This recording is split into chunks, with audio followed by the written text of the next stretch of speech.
नमस्कार मंडळी, मी श्रेया. कसा आहात तुम्ही सगळे? स्वागत आहे तुमचं एका नवीन व्हिडिओमध्ये.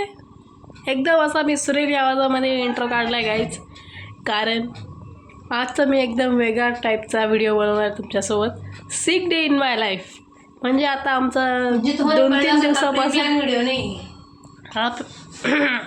हा प्री प्लॅन व्हिडिओ. अरे एक मिनटं.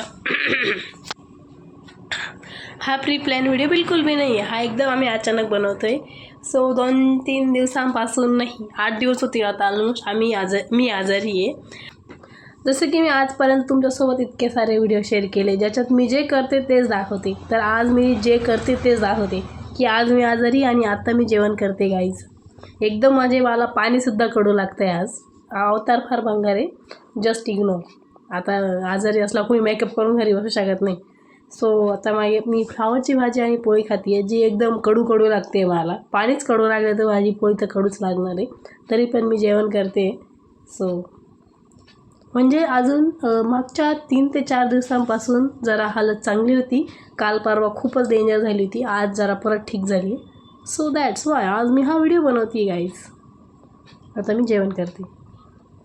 तर आत्ता काही दिवसांपूर्वी आम्ही तुम्हाला असं बोललो होतो की आम्ही काही दिवसांपासून अनॲक्टिव्ह आहे, की तुमपुढे खूप असा इनॅक्टिव्ह नॉट इनॅक्टिव्ह बट आमचा एनर्जी खूप कमी आहे. म्हणजे असं बोललो होतो की आम्ही अजून थोड्या दिवसात आमची खूप एनर्जी वाढून जरा असं थोडंसं फनी जरा हे करू. लग गई नजर गाईज. पता नाही हमें कौन नजर लगा रहा है. तर असे अचानक मला सर्दी झाली आणि मी माझ्या सर्दीवर कधीच असा उपचार करत नाही किंवा त्याच्यावरती असं हे करत नाही, काय बोलता काय असतं ते, काही ट्राय करत नाही की औषध घेतलं पाहिजे, गोळी घेतली पाहिजे. डॉक्टरचं तर मी कधी माझं लिस्टमध्येच नसतं की मी आजारी पडल्यावर डॉक्टरकडे जाईल. मला नाही आवडत डॉक्टरकडे जायला, त्यामुळे मी पहिले 2-3 दिवस काहीच केलं नाही आणि आत्ता आवडत नाही. तर मला आजारी होऊन आय थिंक 7 ते 8 दिवस झाले आणि आज मी एकदम क्लिअर झाली. म्हणजे आज रात्रीतून तर उद्या एकदम फ्रेश होऊन जाणार आहे ते मला माहिती आहे. So touchwood guys, touchwood. आज असं काहीच होणार नाही, चांगलं होणार आहे सगळं. आणि हे इथे बी काहीतरी झालं होतं, काय माहिती काय होतं पुन्हा. असं अचानक हे सगळं डायरेक्ट असं पूर्ण रेड झालं होतं. आम्ही त्याला बी घरेलू नुस्खा आजमावला. आणि सगळ्यात मोठं टास्क जे असतं, शिवी खूप गंदी दिसते अंधाराला आता, सगळ्यात मोठं टास्क असतं ते म्हणजे आजारी झाल्यावरती गोळ्या घेणं, जे मी आजपर्यंत कधी खुशीने घेतल्या नाही. कारण मी आत्तापर्यंत अशा गोळ्या घेत आली की ती गोळी घ्यायची, ती चमच्यात घ्यायची, ती कुटून तिचं बेसन करायचं, त्यात पाणी टाकायचं आणि मग गोळी घ्यायची. औषध तर पिऊ शकते पण मी अशी गोळी खात राहते. आणि आता मी अशा 1-2 छोट्या साईजच्या ज्या गोळ्या राहते ना, ती जाती माझ्या इथून, पण मोठ्या साईजच्या गोळ्या जातच नाही. बट तरी मी 1-2दा गोळ्या घेतल्या गाईज आणि अशी मी आजारी झाली होते. आणि त्यातल्या त्यात मी सकाळपासून हा सोफा गरम करायचं काम करते. म्हणजे सकाळपासून नाही, 2-4 दिवसापासून. तर किती वाजता मी 1 वाजता झोपली होती, 4 वाजता उठली डायरेक्ट त्यावरती. आणि रोज मी झोपाच काढते आणि तरी मला रात्री पण झोप येते. नाही, रात्री नाही येत. रात्री काय होतं मलाच माहीत नाही. रात्री मला झोप नाही येत, फक्त दिवसात झोप येते आता. कारण माझी ही एवढी सगळी लाईन सगळी चॉकअप होऊन जात राहते, त्याच्यामुळे मला झोप नाही येत. Hi guys. तर जसे की मी तुम्हाला तिच्या हेल्थची अपडेट दिली आणि तुम्ही विचार करत असाल आजारी तू कुठं गायब होती. तर मी तिथंच गायब नव्हते कुठं, मी तिथंच होते. तर आता संध्याकाळचे 4:30 किंवा 5 वाजले, बघितलं पण नाही टाईम. आणि तिने सकाळपासून थोडंसं खाल्लं इवलूसं, म्हणून मग मी तिच्यासाठी म्हटलं काहीतरी थोडंसं टेस्टी काहीतरी बनवावं, जेणेकरून तिला थोडीशी खाण्याची इच्छा होईल. आणि ऑब्व्हियसली आजारी असल्यावरती माणसाला काही खाल्लं जात नाही. आणि आमचे पप्पा म्हणतात की आजारी असल्यावरती माणसाने काही ना काहीतरी खात राहावं. म्हणूनच मी त्याच्यासाठी आता थोडंसं हेल्दी काहीतरी बनवते, इन्स्टंटवाले डोसे बनवते, असं माझं प्लॅनिंग चाललं आहे. तर आता मी तसंच थोडंसं तयारी करते जरा आणि तिला देते जरा, बघू तिला आवडते की नाही. खरे आजारी असल्या माणसाच्या तोंडाला चव नसते, हे बरोबर आहे. म्हणजे आजारी असल्या मला काय काय खावं वाटतं, तिला मी सकाळपासून विचारते तुला हे खायचं का, ते खायचं का, नाही. मग मी आजारी असल्याने मम्मीला सांगते, मम्मी मला हे बनवून दे, मग मला ते बनवून दे. माझा होत असंच आहे. फक्त तीच कशी काय वेगळी काय नाही. मी तेवढ्या नाही फरमाईशी लिस्ट लागली असती बघा.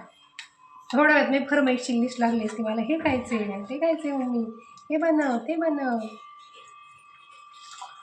आता मी थोडंसं तिखट कमी बनवते म्हणजे थोडं तिखट कमी पकडते की जेणेकरून ती खाऊ शकेल असं. म्हणजे राळा तिखट डायरेक्ट राळा तिखट देते काही नाही आपण.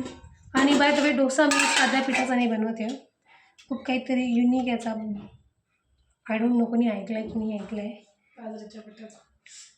पण आमची आजी आजीने असं सांगितलेलं आहे की सर्दी असल्यावरती बाजरीचं पीठ हे एकदम काय म्हणता सगळ्यात गुणकारी औषध आहे. आणि ते जर त्याची वाफ पण घेतात जसं काही घरांमध्ये माहीत असेल तर त्याची वाफ पण घेतात रात्रीची अशी तव्यावरती टाकून त्याने सर्दी जाती. एक आय डोंट नो काय असतं बाजरीच्या पिठामध्ये पण त्याने असं होतं. म्हणूनच मी आज एवढा उपयोगी असा बाजरीच्या पिठाचा डोसा बनवते आणि त्यानेच टेस्ट पण येते तो हेल्दी पण आहे खाण्यासाठी. बाकी जास्त काही करत नाही मी. सो लेट्स सी बनतो की नाही बनतो. हे काय माझी बनवते ना आज मी बनवते पहिल्यांदा. भेटू आता डोसा बनवून. एवढं केलं मीठ टाकायचं विसरलं ते. आय डोंट नो ती खाती का नाही खाती. काम करना तो रहना मेरा काम है खाना ना खाना उसकी मर्जी उसे खाना ही पडेगा. मी बनवले म्हणजे तिला खावाच लागेल. बाय आमचा तवा थोडासा ऐसा धनिया डाल के अभी मैं तवा गरम होने को रखती है. आणि मला ती अशी बिलकुल आवडत नाही शांत बसलेली. इतर दिवशी किती मी तिच्याशी भांडली तरी आजारी असल्यावरती बहीण आहे माझी बहीण काळजी तर करावंच लागणार. बाय द वे तुम्ही डोसा बघा माझा तुटला तुम्ही दाखवणार नाही समझ रहे हो.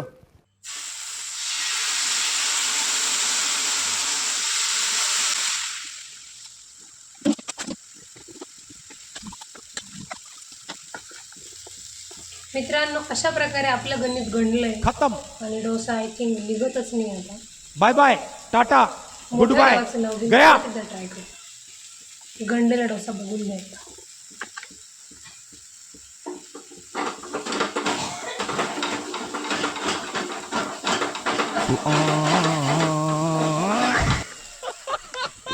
निघतच नाही हे निघतच नाही आहे डायरेक्टली. दुसरा तवा चेंज.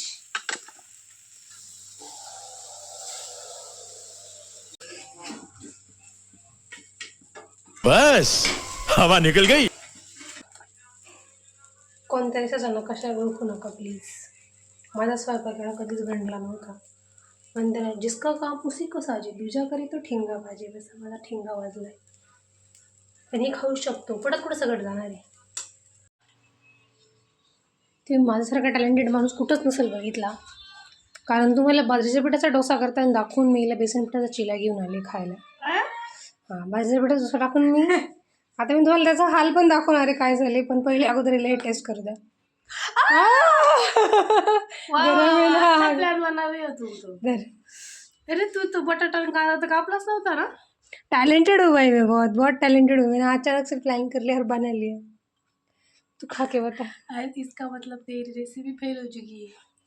मतलब मेरा सारा स्वयंपाक गंड गया. ये तो मैंने खाया है गाइस ये बहुत अच्छा लगता है. और इसका दरवेळेस माझ्याकडे भांडते आहे खायला म्हणून मीसाठी बनवले आता. Omelette this is called veg omelette. Yes बिना अंडे का है ऐसा कुछ नहीं. हम सारे मैं वेज ऑमलेट म्हणूनच बोलली की कसं लागतंय ते सांग अगोदर. सकाळपासून काही नाही खाल्लंय पण माझ्या मेहनतीला तुम्ही कमी नका धरू. मी फार मेहनत केली पण ते झालं नाही. त्यात माझा काही दोष आहे. माझा काही दोष आहे. मी फार बकवास दिसत असं माझी केस फार बघणार. मेरे लिए तो हमेशा हुर पर ही लगता है. सुंदर है. It's too hot like me. Yes admit कर लिया मैंने.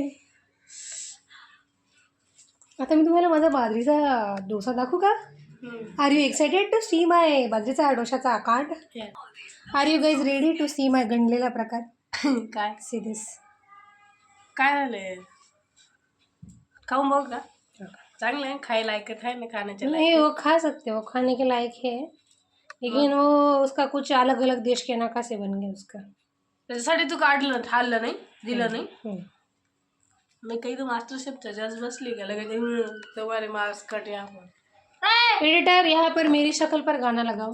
I don't know what to do. I don't know what to do. हे पण तौबा चांगलं लागतंय. मैं क्या करूँ लेकिन मुझे तेरे को अच्छा देना था मैंने दो प्रकार का बनाया देख बहुत किती अच्छा वेळ. बहुत अच्छा.